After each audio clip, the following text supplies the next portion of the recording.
Buenas tardes.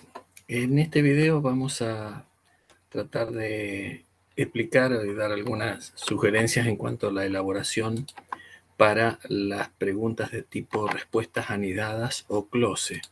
Voy a compartir mi pantalla.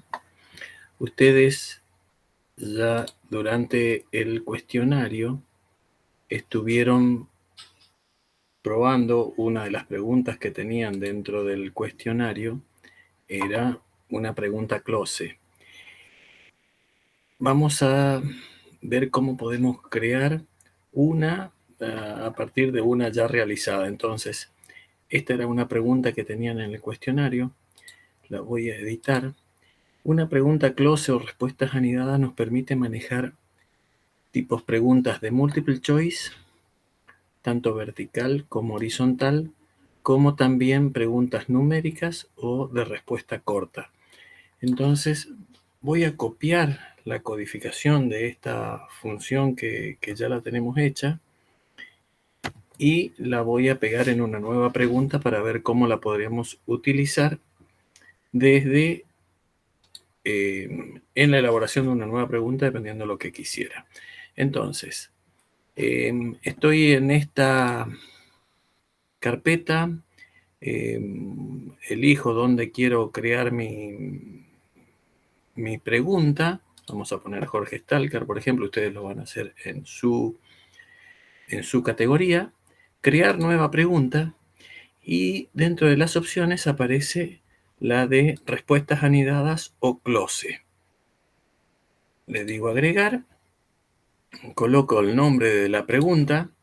Vamos a poner varios tipos en una pregunta. Y voy a copiar los códigos de la pregunta que teníamos como modelo y les voy a ir comentando cómo manejar cada una de esas opciones. Bien, si ustedes activan, tienen la opción dentro del editor de la pregunta de Moodle, tienen la opción para trabajar con preguntas dentro de Close, que es este signito de pregunta amarillo, editor de preguntas Close. Y ahí, si ustedes ven, pueden elegir cuál es el tipo de pregunta que tienen disponible. Pueden usarlo a este, pero les voy a comentar cuáles son las desventajas, lo que yo considero desventaja. Entonces, cuando uno elige directamente la opción de multiple choice acá, por ejemplo, menú desplegable en línea de texto o columna vertical de botones, lo que hace es que las opciones aparezcan siempre en el mismo orden. Vamos a suponer la respuesta multiple choice correcta es la primera. Si ustedes lo utilizan desde acá, lo que se genera siempre va a tener el mismo orden.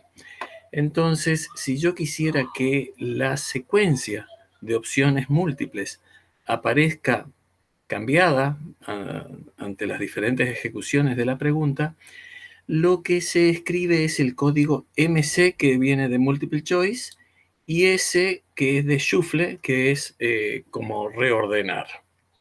Entonces, vamos a suponer que yo quiero poner una función Multiple Choice para hallar la cantidad de estudiantes, es lo que hicieron.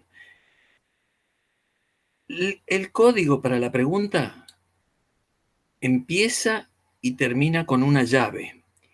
El primer número que aparece dentro de la pregunta que quiero armar es el valor que tiene esa pregunta en el total de toda la pregunta close.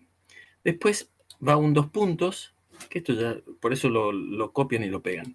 Después el tipo de pregunta.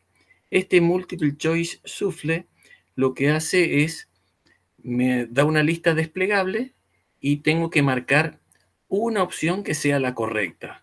Entonces, fíjense, MCS entonces es el tipo de pregunta, lista desplegable por elección múltiple. Después voy marcando las diferentes opciones con Porcentaje, 100 porcentaje, acá indico qué porcentaje vale esa respuesta. Entonces, la respuesta con tara a 3 a 7 es la respuesta correcta, esa vale el 100%. Otra opción empieza aquí y empieza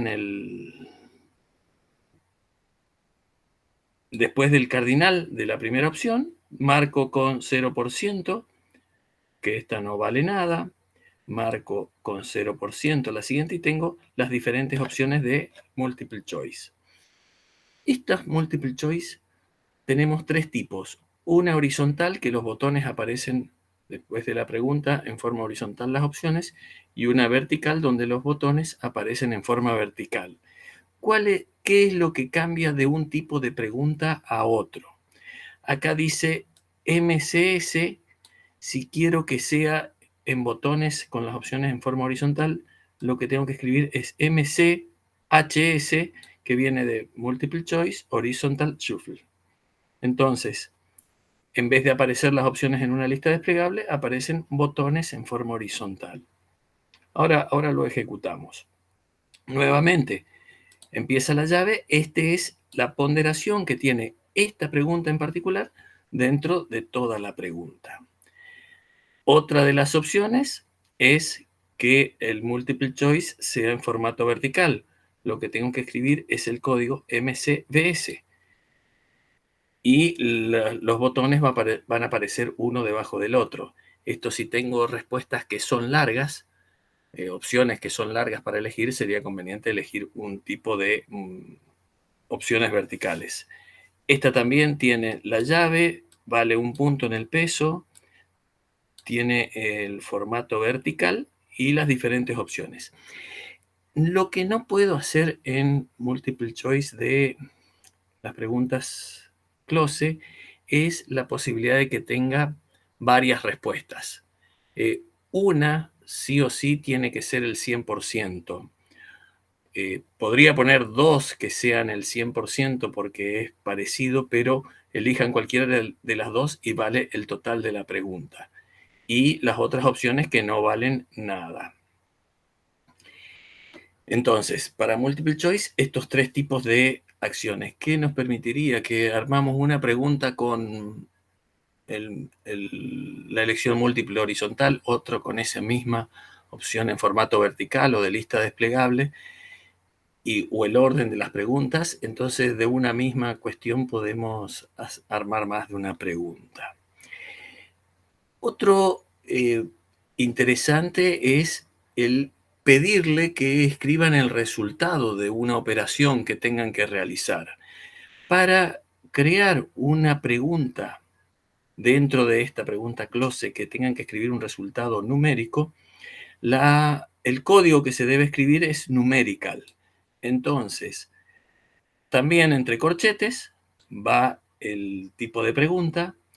Acá, por ejemplo, como tienen que realizar un cálculo, dentro del peso total de la pregunta va a tener un puntaje de 3. Recuerden que los otros le habíamos puesto de 1. Numerical es el tipo de pregunta, 2 puntos. Y acá indico el resultado. ¿Cuál es el valor correcto? Con 2 puntos separados puedo indicar cuál es el margen de error que pueden disponer. O sea, si hay un redondeo a la centésima con error, dejo que valga el 100%. Pero, por ejemplo, acá pongo 75%, que también la respuesta correcta es 6,5, que si tiene un redondeo a la décima, un error de redondeo al décimo, entonces vale 75%. O que valga el 50%, también 6,5, pero con un error a la unidad. ¿Sí? Bueno, esto dependiendo de cómo sean los valores, se podría manejar la opción. Pero le puedo asignar diferentes porcentajes de acuerdo al error que permita manejar. Esto es en valor nominal no relativo. Y bueno, si no escribe ni siquiera cerca de la unidad, a ver que escriba 8,5, esta opción numérica valdría 0 puntos sobre el total de los 3 que le asigna en el armado de la pregunta. Otro tipo de respuesta es la short answer, en la cual le permito escribir un texto. Esta es una de las más complicadas de armar porque debería tratar de mantener todas las opciones que podría responderse. Entonces, por ejemplo, en este caso estamos viendo unas funciones de Excel muy sencillas, pero si no escribe el signo igual al comienzo, o si escribe en vez de contar, cuenta, entonces, ¿qué opciones le voy a dar para que valga la pregunta? Entonces, acá nuevamente aparece con corchete y termina con llave y termina en llave la pregunta. En este caso, la ponderación que tiene esta pregunta en el total es 2. El tipo de pregunta es short answer. Se puede escribir SA también. Y digo, bueno, si me escribe contar, le voy a dar el 100% del puntaje. Si me escribe igual contar, le voy a dar también el 100%. Le voy a dar el 50% si me escribe igual contar, pero continúa escribiendo algo más. Contara o contar y pone paréntesis. Entonces, el comodín asterisco le permite seguir escribiendo algo más aparte de contar, pero le descontaría el puntaje, una parte del puntaje, como ejemplo. Y en este último también, si escribe contar sin el igual y algo más, le descuento el 50%. Si no hay nada que tenga que ver que las primeras 5 letras no sean contar, no le asigno nada el puntaje. Así pueden haber diferentes palabras también que les dé el puntaje de acuerdo a si son sinónimos. No importa si escribe en mayúsculas o minúsculas. Lo mismo, algo que me olvidé en las preguntas numéricas, si las respuestas las escribe con coma decimal o punto decimal, no hay problema. Lo que no pueden contestar, no deben colocar en la respuesta numérica es el símbolo del millar. O sea, el punto de 1000, para separar los millares no pueden hacerlo, porque eso les va a dar como error. Se puede hacer una especie de pregunta de tipo verdadero o falso, en el cual lo que hago es, ya sea elección, fíjense, les voy a mostrar acá las 3 opciones, entonces ahora la ejecutamos, control C, cómo aparecen los 3 tipos de multiple choice. Vamos a hacer horizontal, lista desplegable y vertical. Fíjense que escribí falso y verdadero en los 3 y vamos a ver que pueden aparecer en orden diferente si colocamos esta S al final de cada uno de los comandos de multiple choice. Guardo los cambios y voy a ejecutar. Vamos a hacer una vista previa de esta pregunta. Varios tipos en una pregunta. Le digo editar, vista previa. Y acá veo cómo trabaja, ¿sí? Bueno, esto ya lo vieron ustedes durante el cuestionario. La idea era mostrar las alternativas. Fíjense, acá aparece falso, verdadero. Acá aparece, bueno, aparece todo falso, verdadero primero. En las opciones, ninguna opción, min, max. Si la vuelvo a ejecutar, el orden en que aparecen estas opciones va a ser distinta. Cerrar vista previa, editar y vista previa. Fíjense cómo el orden cambió respecto de lo que había preguntado, ¿sí? Y lo mismo acá cambió también. Ahora aparece verdadero primero. Acá aparece falso, verdadero. Eso es lo que hace el shuffle en el momento de trabajarlo. Bueno, esto era para comentar cuáles eran los comandos y cuáles son las opciones como para trabajar en una sola pregunta varias y con un mismo conjunto de datos quizás y cambiando el orden, etcétera, pueden trabajar quizás con menos preguntas en una sola donde se incluyen varias. Bueno, esto era la idea para la elaboración de este tipo de preguntas. Con esto dejamos